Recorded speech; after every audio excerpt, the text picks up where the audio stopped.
సింగరౌలి పారిశ్రామికవాడలో ఇద్దరు కళాశీల మృతదేహాలు కనుగొనబడ్డాయి.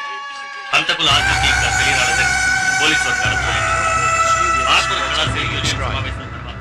BBC correspondent Mark King reports several violent incidents when Indian establishments and mosques in the area were attacked. Indian police sources suggest inter-union rivalry, but the union leaders suspect that the two Hindu workers were killed by members of the minority group.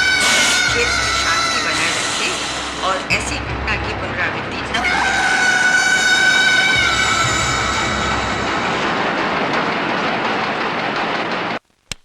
ఈ హిందూ ముస్లిం గొడవలకు అంతం ఎప్పుడు?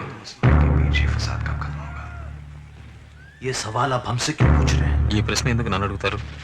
उन हिंदुओं से जाकर पूछिए जो मुसलमानों ముస్లింలను వెంటాడి కొడుతున్న హిందువులను అడగండి. ఈ హిందూ ముస్లిం గొడవలకు అంతం ఎప్పుడు? हम इसके जिम्मेदार नहीं है. मैं चाहता हूँ हिंदू मुस्लिम साथ साथ रहे. ఈ చిచ్చు ముందు రగిల్చింది వాళ్ళే. मेरे लोगों को मारा पीटा. మా వాళ్ళని కొట్టారు, చంపారు.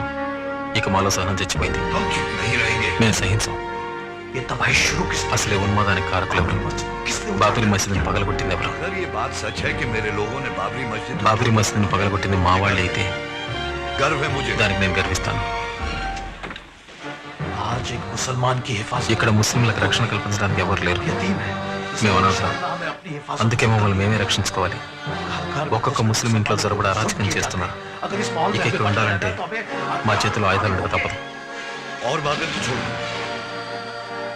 तुम मुझे एक बात बताओ. ఒక విషయం తెలుసుకోవాలి. इन लोगों को हथियार कहाँ से मिलते हैं?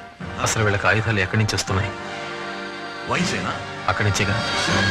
साथ में जो लोग मरे उनमें ఈ గొడవల్లో బలైంది 80% ముస్లింలు. మా మసీదు పడగొట్టప్పుడు పోలీసులు వేడుకగా చూశారు. జనంలో కలిసి పోలీసులు మా వాళ్ళని మాత్రమే కాల్చారు. కారణం ఆ పోలీసుల 75% శక్తి సమాజం వాళ్ళే. हिंदुस्तान है और जो ఇది హిందూ దేశం. దీన్ని గౌరవించలేని వాళ్ళని ఇక్కడి నుంచి వెళ్ళిపోమనండి. ఈ ఆశయాలు సాధించుకునే ప్రయత్నంలో సామాన్య పౌరుల మధ్యలో బలుగుతున్నారు. బొంబాయి తగలబడుతుంది. ఈ మంటలారేది ఎప్పుడు?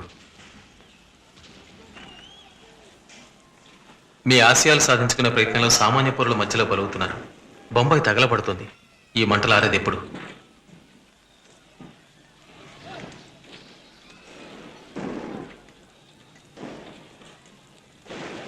ये नहीं रुकने वाला.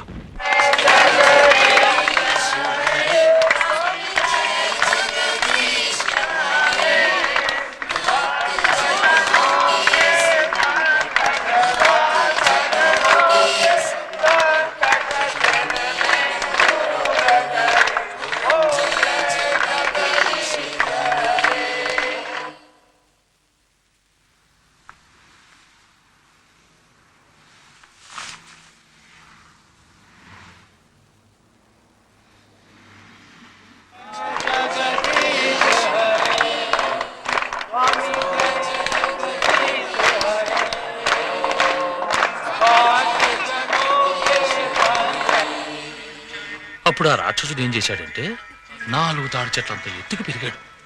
దాంతో అందరూ భయపడి రాముడి దగ్గరికి లక్ష్మణుడి దగ్గరికి వెళ్ళారు. అప్పుడు ఏంటి నిద్రపోయావా?